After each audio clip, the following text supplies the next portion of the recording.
தமிழின் தேன்கூடாய் இனிமை சொரிந்தவர், சொல்லரசனாய் அரியாசனம் ஏறியவர், இலக்கிய இமயமாக உயர்ந்து நின்றவர், மேடையில் முடிசூடா மன்னனாய் திகழ்ந்தவர், புதுமையின் பெருங்கடலாய் பண்பின் பௌர்ணமியாய் பிரகாசித்தவர், அறிவின் அகல் விளக்காய் ஒளிர்ந்தவர், அன்பின் அருவியாய் மிளிர்ந்தவர், கல்விக்கடலாய் ஆழம் கண்டவர், கல்வியின் கனிமரமாய் வளர்ந்தவர், நம் நினைவுகளின் நட்சத்திரம், எம் உள்ளங்களின் ஒளிச்சுடர், காலமெல்லாம் ஒளிரும் கதிர், புலவர் இலக்கிய இமயம் இரா சந்திரசேகரன். பசுமை தவழும் அதிராமப்பட்டினம் மண்ணில் 8/6/1946 அன்று திரு ராமமூர்த்தி பார்வதி தம்பதிக்கு 6வது குழந்தையாக பிறந்தார். மதுக்கூரில் 5ஆம் வகுப்பு வரை கல்வி பயின்றார். பின் தஞ்சாவூர் கல்யாண சுந்தரனார் உயர்நிலைப்பள்ளி படிப்பு வரை அவரது கல்வி பயணம் நீடித்தது. ஆம், அவர் கல்வி என்னும் ஆற்றில் கரையோரம் நிற்காத நீர்மூழ்கன், தீர்க்கமான அழகோடு கலந்த ஞானத்தின் சிலை, முயற்சியை மெழுகாக செதுக்கி சாதனையின் சிற்பமாக வடித்தவர். அவரது தனியாத இலக்கிய தாகமும் தமிழில் கொண்ட மோகமும் தருமபுர ஆதீனத்தில் புலவர் பட்டம் பெற வைத்தது. அவர் பேசிய மேடைகள் அனைத்தும் விருதுகளை பரிசாக அள்ளித் தந்தது. திருவானைக்காவலில் தமிழாசிரியராக பணி தொடங்கி புதுக்கோட்டை ஸ்ரீ குலபதி பாலையா பள்ளியின் நிர்வாகத்தில் திறமையின் உச்சம் தொட்டவர். அவரின் அளப்பரிய அர்ப்பணிப்பிற்கு சான்றாவார் இன்றும் பல துறைகளிலும் கோலோச்சும் அப்பள்ளி மாணவர்கள். பள்ளியை தன் குடும்பமாக கருதி உயர்நிலை பள்ளியாக மேம்படுத்தி சாதனை படைத்தார். மாணவர்களுக்கு அறிவின் அகல் விளக்கு, கல்வியின் கனிமரம், மாணவர் மனங்களின் சிற்பி, நல்லாசிரியர் விருதுக்கு புகழ் சேர்த்தவர். சமூக சேவையும் மாணவர்களின் நலனும் அவரது உயிரோட்டம். பாலபவன் வித்தகர். கல்வி சுற்றுலாக்களில் தானே குழந்தையாய் குதூகலிப்பார். வரலாற்றிலும் பட்டம் பெற்றவர். செய்திகளை வாரி தருவார். வறுமையில் வாடிய எத்தனையோ ஏழை மாணவர்களை வாழ்வின் உச்சத்தில் ஏற்றிவிட்ட ஏணிப்படி. தன் தெருதாண்டி அறியாத குழந்தைகளையும் தலைநகரம் தில்லிக்கு அழைத்துச் சென்று வாகை சூட வைத்தவர்.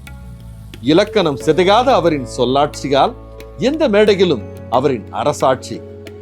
மேடைகளில் அவர் பேசிய காலம் தமிழுக்கு நல்லாட்சி.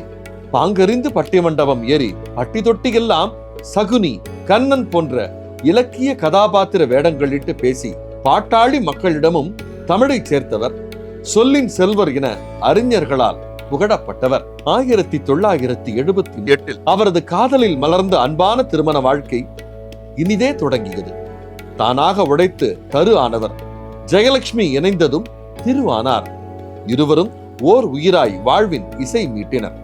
அவரின் அன்பும் ஆருயிரும் ஆன ஜெயலட்சுமி அவர் ஞான கவிகையில் ஒளியூட்டும் உருவானாள். கருணை, அறிவு, பரிவு, நல்லொழுக்கம், கர்ணனுக்கு இணையான வள்ளல் தன்மை என்றால் மிக இல்லை. உடுக்க இழக்கும் முன்னேயே உதவிடும் உண்மையான நண்பன். அனைத்து நற்குணங்களும் நிறைந்த அவருக்கு நற்பயனாக மகள்கள் பாரதி மற்றும் ஸ்ரீவித்யா பிறந்தனர். குடும்பம் எனும் வீணையின் ஒவ்வொரு நரம்பும் அவர் அன்பின் அசைவில் ஒலித்தது. குடும்பத்தின் ஆணிவேராக திகழ்ந்து உயர்விலும் தாழ்விலும் அனைவரையும் இணைத்த பாலம் அவர். புலவராக ஆளுமை சிறப்பில் பாடுபட்டு முன்னேறிய முன்னோடி வகையரா. எங்கள் வருங்கால பாடலுக்கு அவர்தான் தொகையரா. வேட்டி சட்டையோடு வலம் வந்த ஒரு அசல் தமிழன். அவரின் தேன் தமிழ் புலமைக்கு யார் நிகர்? வகுடெடுத்த தலை, பிறை நிலவு நெற்றி, தீர்க்கமான விழிகள், பாந்தமான பேச்சு, தளிர்பாதை நடையின் நாயகர், தானாக வளர்ந்து நிழல் தரும் ஆலமரம். இளையோருக்கு அன்பான அண்ணனாகவும் மூத்தோருக்கு பணிவான தம்பியாகவும் அனைவருடனும் பழகினார். அன்பையும் பணிவையும் கொண்டு புதிதாக சேர்ந்த உறவுகளையும் வழி நடத்தினார். அன்றும் இன்றும் என்றும் உங்கள் அன்பும் அறிவும் எம்மை வழிநடத்தும் பெரும் ஒளியாக மாறின. என்றும் அவரது இதயம் துடித்துக் கொண்டேதான் இருக்கும். அவரது கண்கள் என்றும் வாசித்துக் கொண்டேதான் இருக்கும். எங்கள் உள்ளத்தின் அளவற்ற அன்பும் நீங்கள் சாதித்த நித்திய புகழும் எங்கள் வாழ்வில் மறையாத நினைவுகள். இலக்கிய இமயமாக உயர்ந்தவரே, புகழின் மேகங்களை தாண்டி புனிதமாய் நின்றவரே, நீங்கள் காலம் கடந்தவர் அல்ல, காலத்தை வென்றவர்.